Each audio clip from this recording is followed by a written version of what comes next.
नमस्कार, मी प्रसन्न जोशी. आपण पाहताय झिरो अवर आणि आजचा झिरो अवर विशेष आहे, कारण आजचा झिरो अवर चर्चेचा नाहीये. जी चर्चा झालेली आहे संसदेमध्ये तिचा सारांश पाहण्याची आहे. आज आणि कालपासून ऑपरेशन सिंदूर बद्दल विरोधकांच्या मनात जे असंख्य प्रश्न होते आणि जे मुद्दे त्यांना मांडायचे होते ते औपचारिकरित्या संसदेमध्ये मांडले गेले. कालपासून सुरू झालेलं हे सिंदूर विशेष सत्र आज अखेर संपलं पंतप्रधान मोदींच्या भाषणानंतर.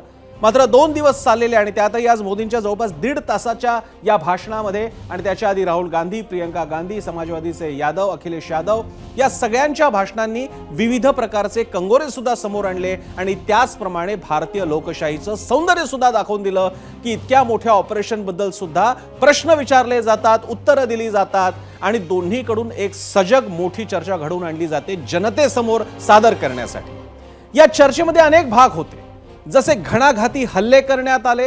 मग राहुल गांधींनी हल्ला केला की जर का लष्कराला पूर्ण मोकळीक दिली होती तर पाकिस्तानच्या लष्करी टार्गेट्सना किंवा लष्करी आस्थापनांना टार्गेट करू नका, अशा प्रकारे हात का बांधले.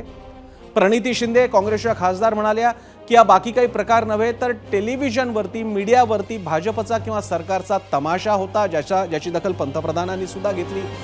तर दुसरीकडे राजनाथ सिंग असतील किंवा अमित शाह असतील यांनी काँग्रेसचे सुद्धा पाढे वाचले आणि आतापर्यंत कशा गोष्टी चालल्या होत्या दहशतवादाच्या बाबतीत आणि कशा प्रकारे वोट बँकेचं राजकारण चालू होतं याची आठवण करून दिली. दोन्हीकडून हे सगळी क्षेपणास्त्र, बॉम्बगोळे आणि टिकांचे सगळे क्षेपणास्त्र आणि गोळीबार चालू असताना पंतप्रधान नरेंद्र मोदींनी आपल्या जवळपास 1.5 तासाच्या भाषणामध्ये केवळ ऑपरेशन सिंदूर नव्हे, भारताच्या समोरची सुरक्षा आव्हानं, पाकिस्तानच्या बाबतीत सिंदूर ऑपरेशनच्या बाबतीत भारतानं कोणती उद्दिष्ट साध्य केली, त्याचे दूरगामी परिणाम काय असू शकतात, आतापर्यंत काँग्रेसची कारकीर्द कशी राहिली याची अगदी आणि नेहरूंपर्यंतची सुद्धा आठवण सगळ्यांनी या निमित्तानं काढली.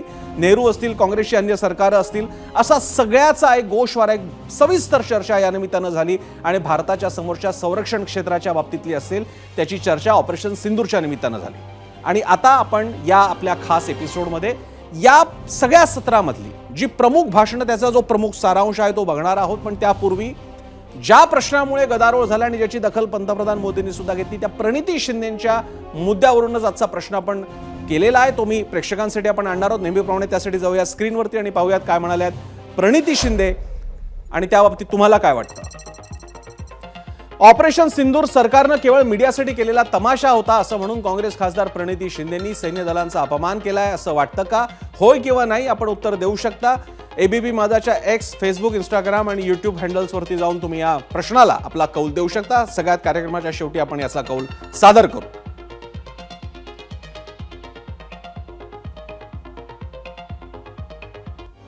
आजच्या सत्रामधलं विशेष भाषण सत्ताधाऱ्यांकडनं ठरलं ते खास करून गृहमंत्री अमित शाह यांचं. वस्तुतः संरक्षण मंत्री जरी राजनाथ सिंग असले तरी सुद्धा अमित शाह यांनी या बाबतीत काँग्रेसच्या अपराधांचा, भाजपला जो अपराध वाटतात काँग्रेसचे आतापर्यंतच्या सुरक्षिततेच्या संदर्भातले, भारतावरच्या हल्ल्यासंदर्भातले, त्याचा पाढा वाचला आणि त्याचप्रमाणे ऑपरेशनच्या बाबतीत जे प्रश्न आणि आरोप त्यांच्यावरती होत होते त्याच्याबद्दल स्पष्टीकरण देण्याचा प्रयत्न केला. आपण बघूयात काय म्हणाले अमित शाह. विषय पर आने से पहले आपके माध्यम से सदन को और सदन के माध्यम से पूरे देश को ऑपरेशन महादेव जो कल एक हुआ है इसकी जानकारी देना चाहता हूं.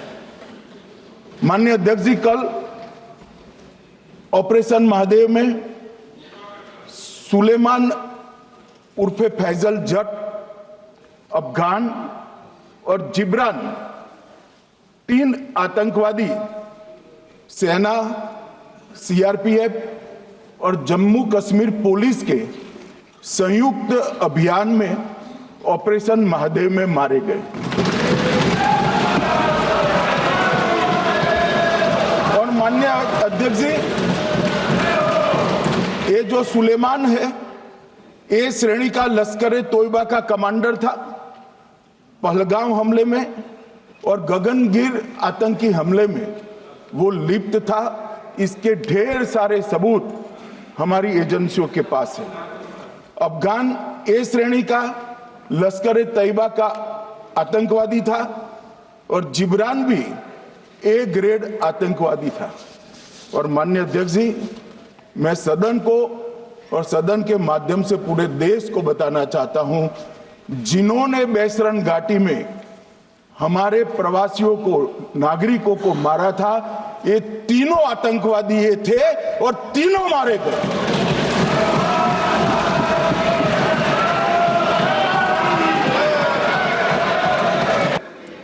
ऑपरेशन महादेव की शुरुआत 22 मई 2025 को, एक प्रकार से तो जिस दिन हत्या हुई थी उसी दिन रात को 22 मई 2025 को हुई। जिस दिन हत्या हुई थी उसी दिन रात को एक सुरक्षा मीटिंग की गई थी जम्मू कश्मीर में। ये पूछ रहे थे कोई गए नहीं, सिर्फ राहुल गांधी गए।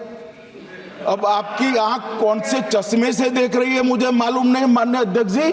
1 बजे हमला हुआ, मैं 5:30 बजे श्रीनगर में उतर चुका था। माननीय अध्यक्ष जी,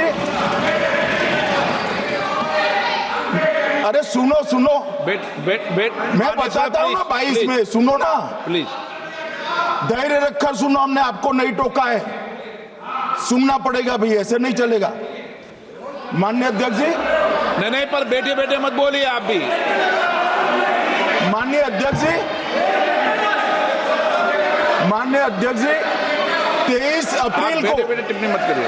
एक सुरक्षा मीटिंग की गई।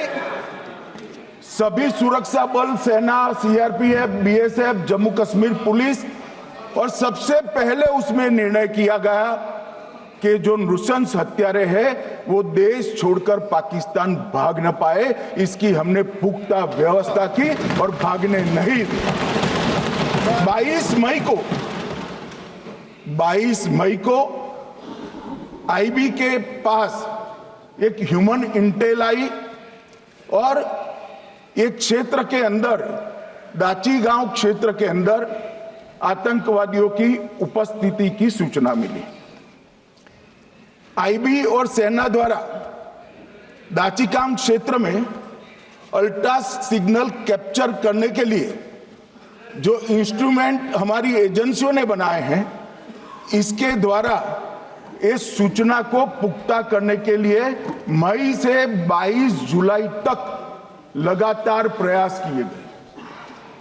ठंड में ऊंचाइयों पर हमारे सेना के अधिकारी पैदल इनके सिग्नल प्राप्त करने के लिए घूमते रहे, आईबी के अफसर भी घूमते रहे, सीआरपीएफ भी घूमती रही, और मान्यवर 22 जुलाई को हमें सफलता मिली।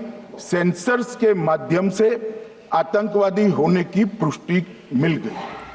तब 4 पैरा जो हमारी सेना का एक हिस्सा है, उसकी नेतृत्व में 4 पैरा के जवान, सीआरपीएफ के जवान और जम्मू कश्मीर पुलिस के जवान मान्यवर एक साथ ये आतंकवादियों को घेरने का काम किया।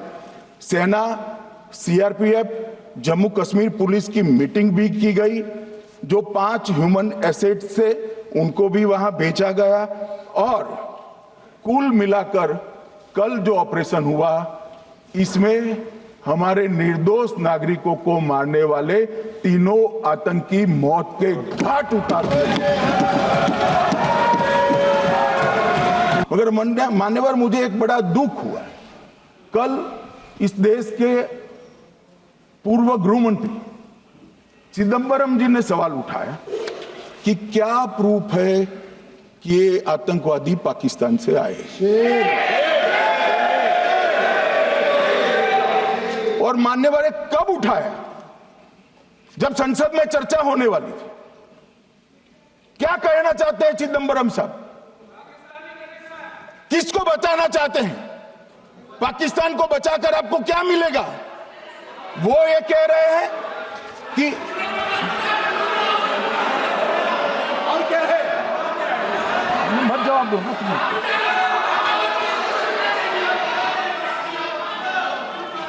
मान्यवर हमारे पास, मैं आज चिदंबरम साहब को कहना चाहता हूं, मैं आज चिदंबरम साहब को आपके माध्यम से कहना चाहता हूं, हमारे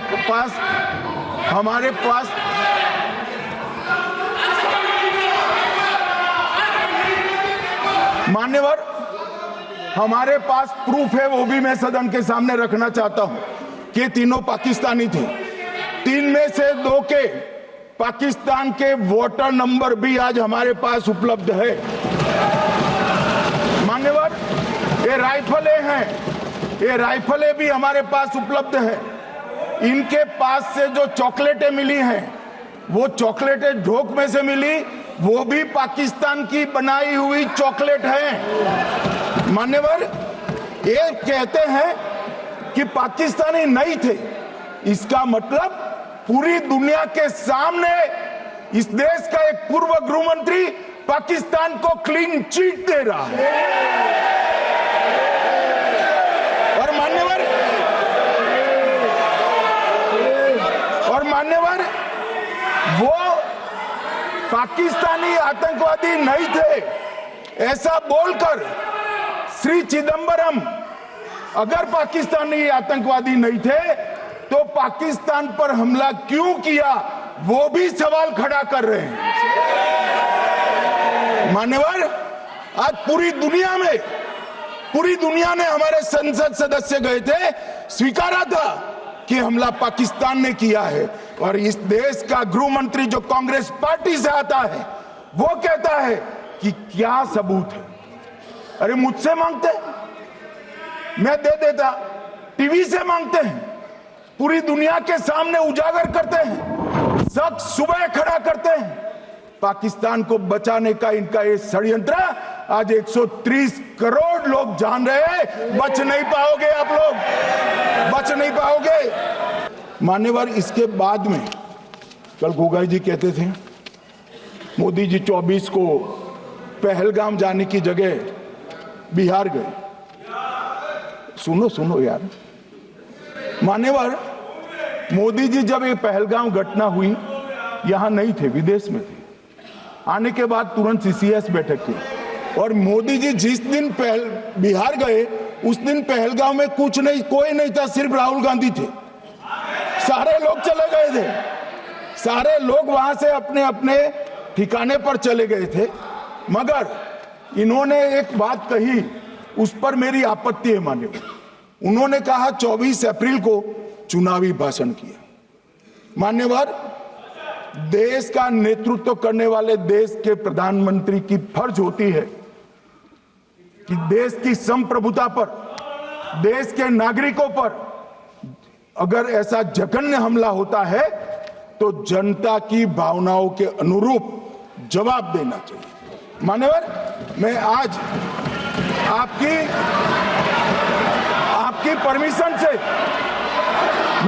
परमिशन से मोदी जी के बिहार भाषण के कुछ अंश पढ़ना चाहता हूं। कोट अनकोट है। 22 अप्रैल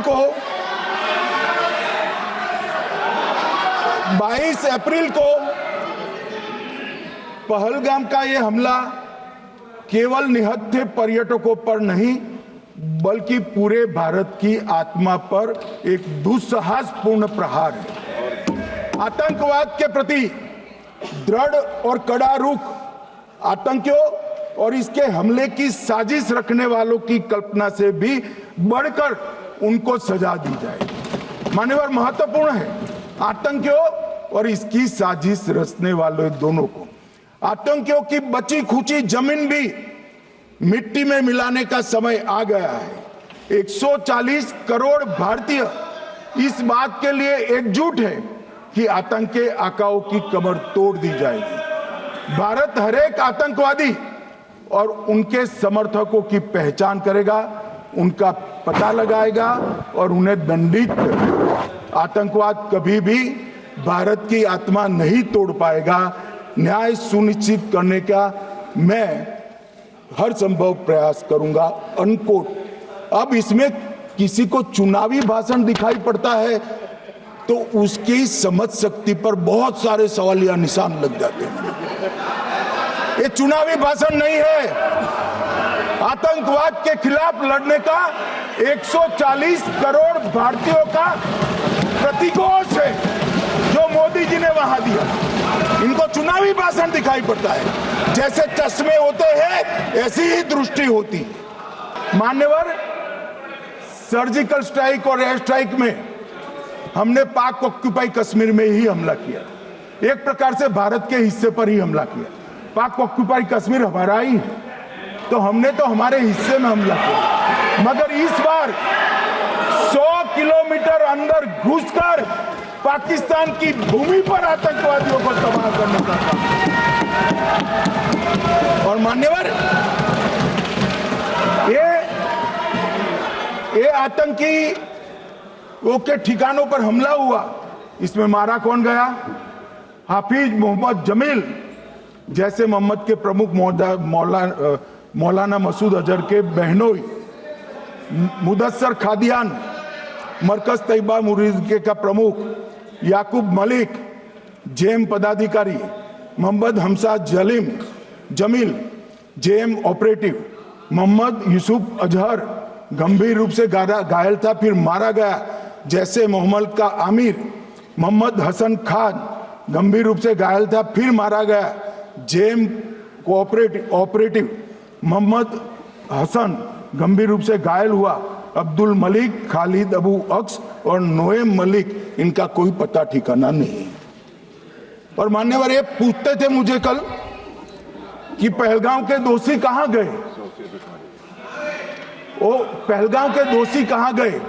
ये जो मैंने, अरे सुनो ना यार, ये जो 10 मैंने नाम पढ़े हैं, इसमें से 8 ये चिदंबरम एंड कंपनी के समय में आतंकवादी घटना घटाने वाले लोगों को नरेंद्र मोदी जी ने मारा। ये हमें पूछते कहां गए? अरे भाई, आपके समय में जो छुप गए थे उनको चुन चुन कर हमारी सेना ने समाप्त कर दिया है। और ये 10 नहीं, कल राजनाथ जी घबराते घबराते बोले हैं, अब ऑथेंटिक शब्द का है, मैं बढ़ा नहीं सकता, मगर कम से कम 100 लोगों को हमारी सेना ने समाप्त, 100 से अधिक लोगों को हमारी सेना ने समाप्त करने का कहा। मान्यवर, और इस पर भी गर्व नहीं कर सकते आप, इस पर भी गर्व नहीं कर सकते। मान्यवर, लोग कल सवाल उठा रहे थे कि इतनी अच्छी पोजीशन में थे, आपने युद्ध क्यों नहीं किया? युद्ध के कई परिणाम होते हैं मान्यवर, करना न करना वो सोचकर करना पड़ता है। मगर मैं इसी देश के इतिहास से कुछ घटनाएं बताना चाहता हूं। 1948 में मान्यवर, कश्मीर में हमारी सेनाएं निर्णायक बढ़त पर थी। सरदार पटेल ना बोलते रहे, जवाहरलाल नेहरू जी ने एक तरफा युद्ध विराम कर दिया।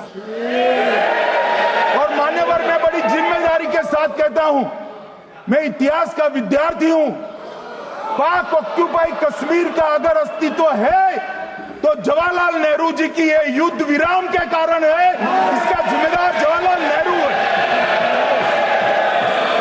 मान्यवर, 1960 में सरदार पटेल ने विरोध किया था, गाड़ी लेकर आकाशवाणी तक गए थे, घोषणा न करते दरवाजे बंद कर दिए थे। मान्यवर, 1960 में सिंधु जल पर भौगोलिक व रणनीतिक रूप से हम बड़े मजबूत थे, और उन्होंने सिंधु समझौता क्या किया? 80% भारत का पानी पाकिस्तान को दे दिया। मान्यवर, 62 के लड़ाई की बात मैं बाद में करता हूं। 65 की लड़ाई में हाजीपीर जैसे स्ट्रेटेजिक जगह पर हमने कब्जा किया था, 66 में उसको लौटा दिया गया। मैं 71 के युद्ध की भी बात करना चाहता हूं। मान्यवर, 71 में कल राजनाथ जी ने भी बताया, पूरे देश ने इंदिरा जी का समर्थन किया। उन्होंने पाकिस्तान के 2 टुकड़े कर दिए। बहुत बड़ी विजय थी भारत की, और सदियों तक भारत इस विजय पर गर्व करेगा। हम सब भी करते हैं, हमें कोई आपत्ति नहीं। मगर हुआ क्या मान्यवर? युद्ध की विजय की चकाचौंध में क्या हुआ? 93 हजार युद्ध बंदी हमारे पास थे, 93,000, और 15,000 वर्ग किलोमीटर क्षेत्र पाकिस्तान का हमारे पास था। 93,000 युद्धबंदी, उस वक्त की पाकिस्तान की सेना का 42% और 15,000 वर्ग किलोमीटर क्षेत्र। मगर शिमला में समझौता हुआ, पाक ऑक्यूपाई कश्मीर मांगना ही भूल गए। अगर उस वक्त पाक ऑक्यूपाई कश्मीर मांग लेते, न रहेगा बांस न बजती बांसुरी। ये कैंप तोड़ने की जरूरत न पड़ती साहब आपको, हमको। मान्यवर, इतना ही नहीं, पाक ऑक्यूपाई कश्मीर तो नहीं लिया, मांगना ही भूल गए। 15,000 वर्ग किलोमीटर की जीती हुई भूमि भी वापस दे दी। तय हुआ था पाकिस्तानी नरसंहार के लिए युद्ध अपराध न्यायाधिकरण बनेगा, नहीं बना। सेना ने पूर्वी पाकिस्तान में नरसंहार किया था। 195 पाकिस्तानी अधिकारियों पर मुकदमा चढ़ना था। भुट्टो अपने साथ इंदिरा जी के सामने से छुड़ा कर ले गए। जनरल मानेक शॉ का एक कोट अनकोट कहता हूं, जनरल मानेक शॉ का, जो एक प्रकार से आर्किटेक्ट माने जाते हैं बांग्लादेश विजय के, इन्होंने कहा कि भुट्टो ने भारत के नेतृत्व को मूर्ख बनाया। अब जो शब्द है, मैं आप कोट अनकोट है, इसमें मेरा कुछ नहीं है, ये लोग गुस्सा न हो सकते। I told her into bracket Indira Gandhi, Indira ji को कहा that he into bracket Bhutto के लिए, he has made monkey out of you. समझ में आता है? ये फील्ड मार्शल साहब ने कहा है, मान्यवर, और ये हमें सिखा रहे हैं, ये नहीं किया, वो नहीं किया, फलाना नहीं किया, ठिकाना नहीं किया। अरे भाई, आप तो पाकिस्तान को क्लीन चिट दे रहे हो कि पाकिस्तान ने हमला ही नहीं किया है। क्या अधिकार है आपको पूछने का? कोई अधिकार नहीं है। 62 के चीन में क्या हुआ, 62 के युद्ध में क्या हुआ? मन ये अभी कल कुछ कांग्रेस के सदस्य चीन का सवाल पूछ रहे थे। मैं आज पूछना चाहता हूं, 62 के युद्ध में क्या हुआ? 38,000 वर्ग मीटर, पूरा सदन ध्यान से सुने, 38,000 वर्ग मीटर अक्साई चीन का हिस्सा चीन को दे दिया गया।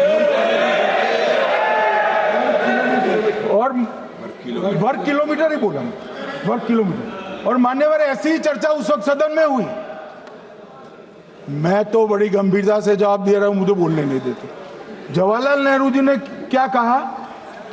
वहां घास का एक तिनका भी नहीं उगता है, वो जगह को क्या करो। तो एक संसद सदस्य ने, नेहरू जी का सर मेरे जैसा था, महावीर प्रसाद त्यागी जी ने कहा कि आपके सर पर भी एक बाल नहीं, वो चीन बेच दे क्या?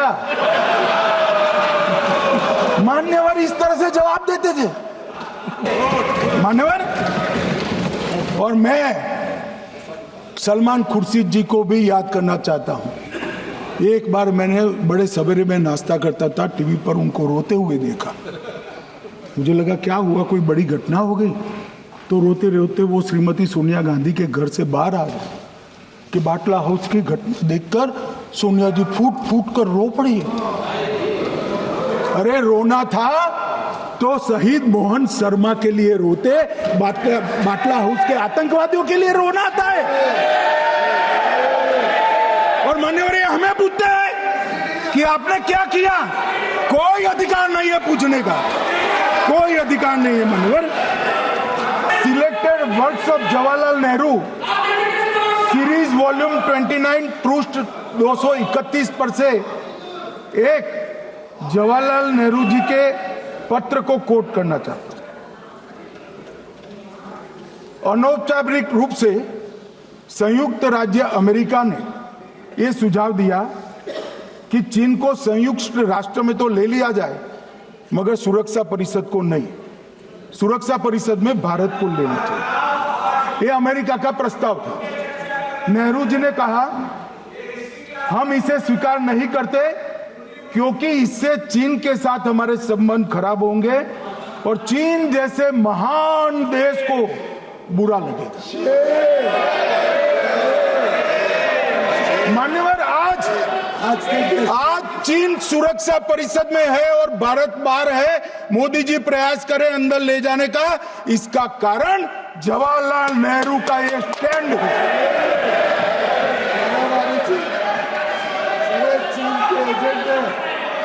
और मान्यवर, ये तो पीढ़ी दर पीढ़ी चलता आ रहा है। राजीव गांधी फाउंडेशन ने चीन के साथ एमओयू कर दिया। अब कहते नहीं है कि एमओयू में क्या था, ये तो बताओ भाई, क्या एमओयू किया था राजीव गांधी फाउंडेशन ने? और जब डोकलाम में हमारे सेना के जवान चीन की सेना के सामने आंख में आंख डालकर बैठे थे, वो चीन के राजदूत के साथ राहुल गांधी मीटिंग कर रहे थे।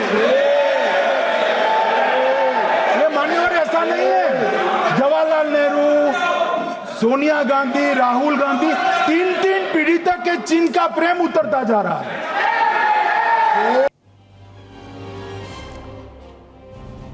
अमित शहांच्या या जोरदार झालेल्या भाषणानंतर पाळी होती, वेळ होती काँग्रेसची आणि काँग्रेसकडून उभ्या राहिल्या खासदार प्रियंका गांधी। प्रियंका गांधींनी सुद्धा एकीकडे अमित शहांच्या बोलण्यानंतर एक वेगळं वातावरण तयार झालं होतं, त्याला आपल्या भावुकतेची, भावनिक भाषणाची एक वेगळ्या प्रकारे छेद देण्याचा प्रयत्न केला। त्यांनी प्रामुख्याने पहलगाममध्ये ज्यांचे आप्तस्वकीय मारले गेले त्यांच्याशी स्वतःच्या दुःखाची एक प्रकारे त्यांनी तुलना सांगितली की ते दुःख आपण अधिक चांगल्या प्रकारे समजून घेऊ शकतो, कारण अशाच प्रकारे हल्ल्यामध्ये आपल्या आई वडिलांचा किंवा आपल्या आई आजीचा म्हणजे इंदिरा गांधींचा मृत्यू झाला होता, त्यामुळे मी अधिक चांगल्या प्रकारे त्या वेदना समजू शकते। प्रियंका गांधींनी कशा प्रकारे काँग्रेसची भूमिका मांडली, विरोधकांची भूमिका मांडली, प्रश्न विचारले सरकारला, पाहूया। सत्ता पक्ष के तब भी ये बात बार बार मेरे मन में आ रही थी कि सारी बातें कर ली, ऑपरेशन सिंदूर की बात कर ली, आतंकवाद की बात कर ली, देश की रक्षा की बात कर ली, इतिहास का पाठ भी पढ़ा दिया, लेकिन एक बात छूट गई। उस दिन 22 अप्रैल 2025 को जब 26 देशवासियों को अपने परिवार के सदस्यों के सामने खुलेआम मारा गया, तो ये हमला कैसे हुआ, क्यों हुआ? 4 आतंकवादी जंगल में से निकलते हैं और शुभम को वहीं अपनी पत्नी के सामने मार डालते हैं। उसके बाद वे वहां से पूरे वैली में 1 घंटे के लिए लोगों को चुन चुन कर मारते हैं। किसी के पति को अपनी पत्नी के आंखों के सामने, किसी के पिता को अपने बेटे के सामने, चुन चुन कर 26 लोगों को मार डालते हैं। क्या सरकार को मालूम नहीं था कि यहाँ रोज 1000 से 1500 पर्यटक जाते हैं? क्या सरकार को मालूम नहीं था कि यहाँ के पहुंचने के लिए जंगल के रास्ते से जाना पड़ता है? अगर कुछ हो जाएगा तो लोग वहां से निकल नहीं पाएंगे। एक चिकित्सा का इंतजाम नहीं था, फर्स्ट एड का इंतजाम नहीं था, कोई इंतजाम नहीं था, ना सुरक्षा का ना फर्स्ट एड का। इन लोगों को भगवान भरोसे छोड़ दिया गया। ये लोग वहां पे इस सरकार के भरोसे गए और इस सरकार ने उन्हें भगवान भरोसे छोड़ दिया। मैं पूछना चाहती हूं, ये किसकी जिम्मेदारी थी? इस देश के नागरिकों की सुरक्षा की जिम्मेदारी किसकी है? क्या इस देश के प्रधानमंत्री की नहीं है? क्या इस देश के गृह मंत्री की नहीं है? क्या इस देश के रक्षा मंत्री की नहीं है? क्या एनएसए की नहीं है? जानते थे कि 5 सालों से ये आतंकवादी हमले कर रहा है, अध्यापकों को मारा, आर्मी के बड़े बड़े अफसरों को मारा, आम जनता को मार डाला, पुलिस वालों को मार डाला, और आप इन पे निगरानी नहीं रख रहे थे। और ये जो एजेंसियां हैं, इनकी जिम्मेदारी कौन लेगा? क्या आईबी चीफ ने अपना इस्तीफा दिया? क्या किसी ने इस्तीफा दिया? गृह मंत्री जी के कार्य क्षेत्र में आता है इंटेलिजेंस ब्यूरो। क्या गृह मंत्री जी ने इस्तीफा दिया? इस्तीफा छोड़िए, जिम्मेदारी ली।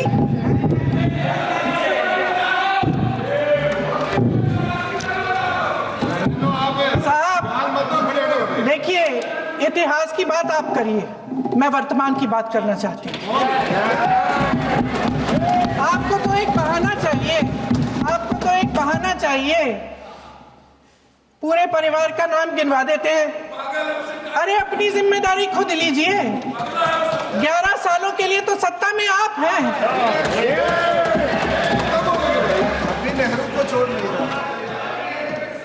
अध्यक्ष महोदय, कल सत्ता पक्ष और आज भी सत्ता पक्ष के नेताओं ने 2008 के मुंबई के हमलों का जिक्र किया, बार बार कहा कि मनमोहन सिंह जी की सरकार ने कुछ नहीं किया। ये तो जानकारी होगी ना कि उसी समय जब वो आतंकवादी हमला चल रहा था तभी उन आतंकवादियों को मार डाला था, एक बचा था और उसको भी फांसी दे दी थी 2012 में। महाराष्ट्र के मुख्यमंत्री ने इस्तीफा दिया। देश के गृह मंत्री ने जिम्मेदारी लेकर इस्तीफा दिया। एक जवाबदेही थी पब्लिक के प्रति, एक जवाबदेही थी इस देश की जनता के प्रति, इस देश की धरती के प्रति।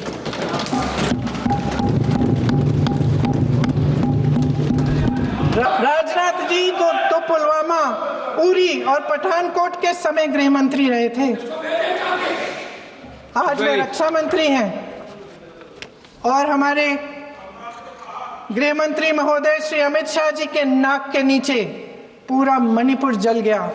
दिल्ली में दंगे हुए, पहलगाम में हमला हुआ और आज भी वे उसी पद पर बैठे हैं। क्यों? हमें अपनी सेना पर गर्व है कि उन्होंने इस बार भी दृढ़ता से लड़ाई लड़ी, धैर्य से लड़ाई लड़ी, वीरता से लड़ाई लड़ी। लेकिन इस ऑपरेशन का सिंदूर का क्रेडिट, उसका श्रेय तो हमारे प्रधानमंत्री जी चाहते हैं। सही भी है, ठीक है, सही है, श्रेय ले। ओलंपिक्स में हमारा मेडल आता है, उसका भी श्रेय लेते हैं। लेकिन सिर्फ श्रेय लेने से नहीं होता नेतृत्व, जिम्मेदारी भी लेनी पड़ती है।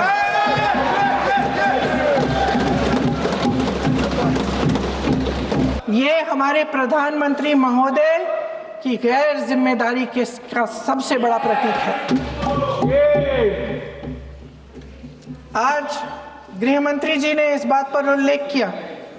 उन्होंने कहा, उनके शब्दों में उन्होंने कहा कि पाकिस्तान के पास शरण में आने के बजाय कोई चारा ही नहीं था। आपने शरण दिया क्यों? वो आते हैं आपके देश के अंदर, लोगों को मार डालते हैं और आप उनको शरण दे रहे हैं। क्यों दिया शरण? इसका जवाब क्यों नहीं दिया है एक भी भाषण में? जैसे ये बात उठी, शरण की बात की, हमारे गृह मंत्री जी ने इतिहास में चले गए। नेहरू ने क्या किया, इंदिरा गांधी ने क्या किया, यहां तक कि मेरी मां के आंसुओं तक चले गए। लेकिन इस सवाल का जवाब नहीं दिया कि ये सीज फायर हुआ क्यों, ये जंग रुका क्यों और तब क्यों रुका जब दुश्मन के पास कोई चारा नहीं था हमारे श्रेय में आने के बजाय। क्यों रुका ये जंग? इसका जवाब नहीं दिया। महोदय, मेरी मां की आंसू की बात किए, मैं इसका जवाब देना चाहती हूं। मेरी मां के आंसू तब गिरे जब उनके पति को आतंकवादियों ने शहीद किया, जब वे मात्र 44 साल की थी। और आज अगर मैं इस सदन में खड़ी हूं और उन 26 लोगों की बात कर रही हूं, मैं इसलिए कर रही हूं क्योंकि मैं उनका दर्द जानती हूं, महसूस करती हूं। तर अशा प्रकारे प्रियंका गांधी यांनी एक प्रमुख प्रश्न विचारला की हे युद्ध, हा संघर्ष, ऑपरेशन सिंदूर स्थगित म्हणा, थांबवलं म्हणा, का करण्यात आलं, जर का ती मागणी करण्यात आली नव्हती। आणि त्याचप्रमाणे आपल्या सद्भावना, आपल्या भावना आपण अधिक सहवेदना समजू शकतो पहलगाममधल्या त्या सगळ्या मृत्युमुखी पडलेल्यांच्या परिवारांच्या, कारण आपणही, आपलं कुटुंबही अशाच दहशतवादी हल्ल्यातून गेलेलं आहे। यानंतर राहुल गांधी सुद्धा बोलले. त्याचा सारांश सांगायचा झाला, कारण ते सगळं इंग्रजीमधलं भाषण होतं, पण राहुल गांधींनी सारखं आणि प्रामुख्यानं 2 मुद्द्यांवरती हल्ला चढवला मोदींवर आणि सरकारवर. एक म्हणजे ट्रम्प जर का म्हणत होते की मी भारत पाकिस्तान संघर्ष थांबवला आणि ते चुकीचं असेल, तर मोदींनी या सदनामध्ये स्पष्टपणे ट्रम्प हे खोटारडेत असं म्हणून दाखवावं. आणि त्याच वेळी भारत सरकारनंच आपल्या लष्कराचे हात बांधून ठेवल्यामुळे पाकिस्तानच्या लष्करी इन्फ्रास्ट्रक्चर म्हणजे आस्थापनांवरती हल्ले न करण्याचं सांगितल्यामुळे भारतीय लष्कराचं सुरुवातीच्या हल्ल्याच्या टप्प्यामध्ये नुकसान झालं, असा गंभीर आरोप सुद्धा केला आणि त्याबद्दल प्रश्न सुद्धा विचारले. अर्थात तो सगळं भाषण इंग्रजीमध्ये असल्यामुळे आपल्याला पूर्ण दाखवता येणार नाही, पण त्याचं सार आपण हे पाहिलेलं आहे. आणि यानंतर या सगळ्या आपल्यावरच्या आरोपांना, सरकारवरच्या आरोपांना उत्तर देण्यासाठी उभे राहिले पंतप्रधान नरेंद्र मोदी. 1.5 तास चाललेल्या त्यांच्या भाषणामधला त्यांचा रोख कसा होता, कोणते मुद्दे त्यांनी मारले, त्याचा हा सारांश. मैं आज सदन में फिर स्पष्ट करना चाहता हूं, अब भारत आतंकी नर्सरी में ही आतंकियों को मिट्टी में मिलाएगा.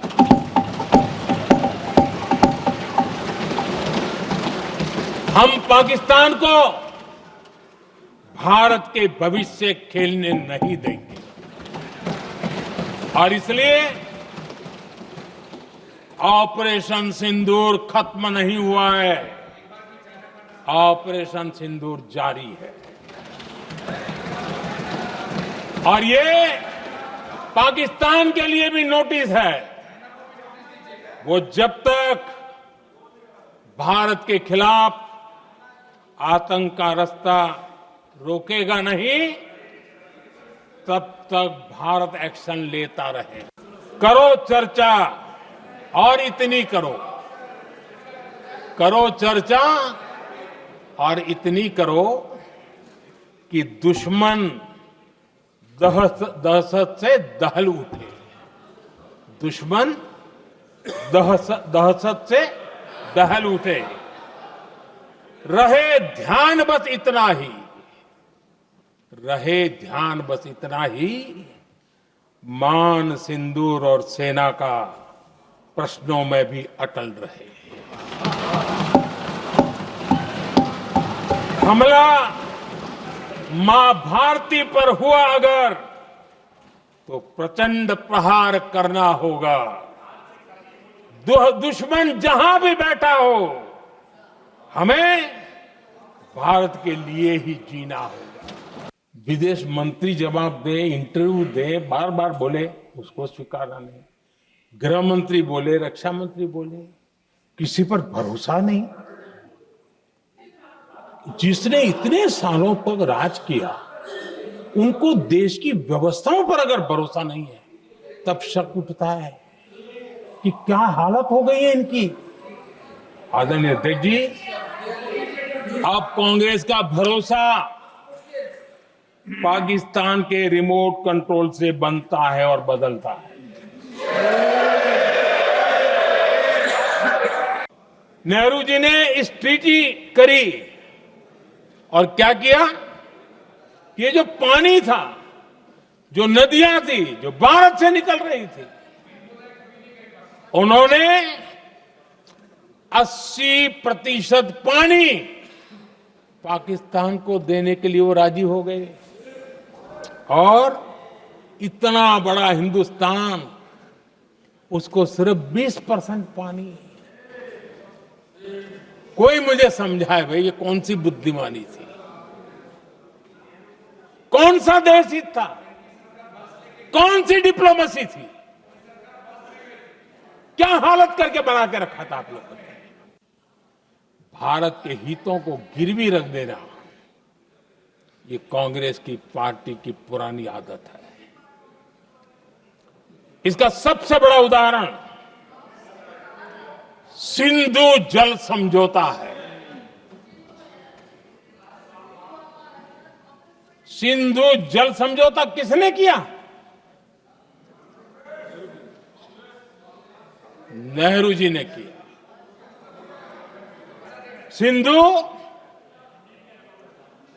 सिंधु जल समझौता सीधा सीधा भारत की अस्मिता, और भारत के स्वाभिमान के साथ किया गया बहुत बड़ा धोखा था।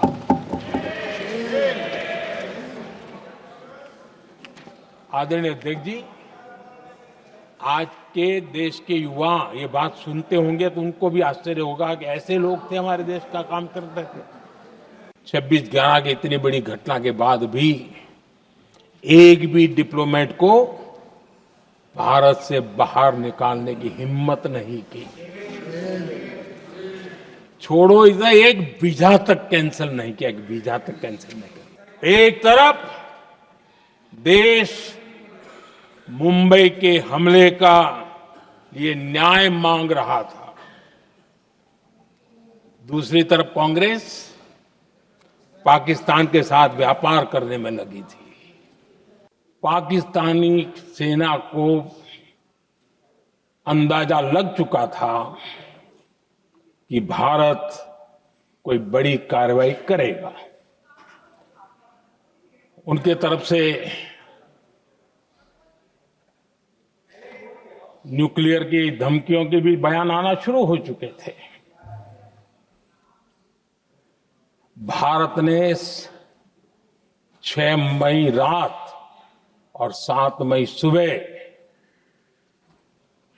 जैसा तय किया था वैसी कार्रवाई की और पाकिस्तान कुछ नहीं कर पाया। 22 मिनट में 22 अप्रैल का बदला निर्धारित लक्ष्य के साथ हमारी सेना ने ले लिया। 9 तारीख को रात को अमेरिका के उपराष्ट्रपति जी ने मुझसे बात करने का प्रयास किया। वो घंटे भर कोशिश कर रहे थे, लेकिन मेरी सेना के साथ मीटिंग चल रही थी, तो मैंने उनका फोन उठा नहीं पाया। बाद में मैंने उनको कॉल बैक किया।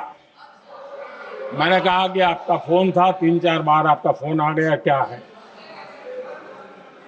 तो अमेरिका के उपराष्ट्रपति जी ने मुझे फोन पे बताया कि पाकिस्तान बहुत बड़ा हमला करने वाला है, ये उन्होंने मुझे बताया। मेरा जो जवाब था, जिनको समझ नहीं आता है उनको तो नहीं आएगा,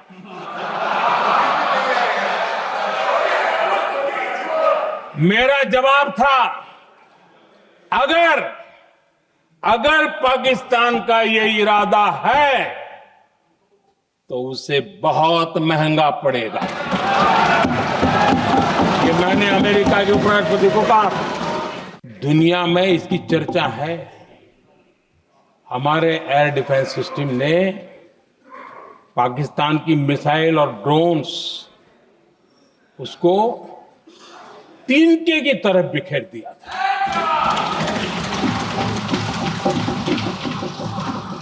आदरणीय अध्यक्ष जी, मैं एक आंकड़ा आज बताना चाहता हूं, पूरा देश गर्व से भर जाएगा।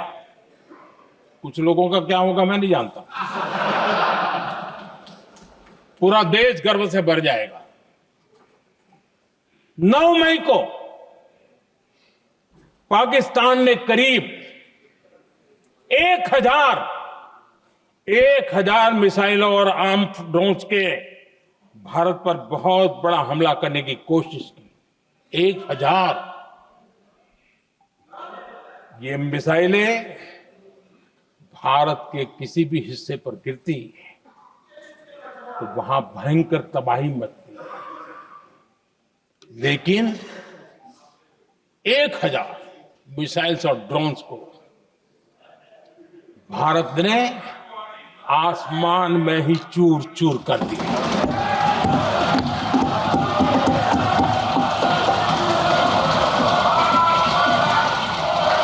और आज तक करगिल के विजय को कांग्रेस ने अपनाया नहीं।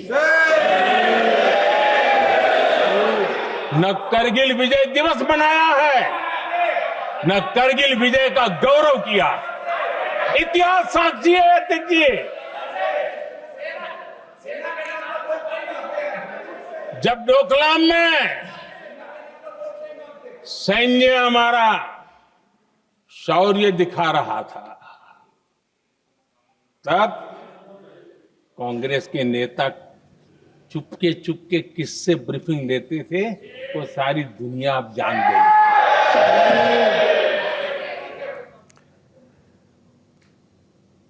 तर अशा प्रकारे ऑपरेशन सिंदूर संपलेलं असलं तरी सुद्धा किंवा स्थगित झालं असलं तरी सुद्धा अनेक क्षेपणास्त्र, अनेक ड्रोन्स, अनेक बॉम्ब आणि अनेक गोळीबार संसदेमध्ये पाहायला मिळाला। मात्र हे युद्ध होतं मुद्द्यांचं, हे युद्ध होतं एकमेकांच्या प्रश्नांचं आणि ते युद्ध आपल्याच लोकांमध्ये झालं। फक्त त्यातला दोन भाग असतात, सत्ताधारी आणि विरोधकांमध्ये, आणि त्याचा हा संग्राम, संसद सिंदूर आणि संग्राम आपण पाहत होतो। आणि नेहमीप्रमाणे झिरो अवरच्या शेवटच्या टप्प्यात आपण बघत असतो आज दिलेला प्रश्न आणि त्यावर तुम्ही म्हणजे प्रेक्षकांनी दिलेला कौल।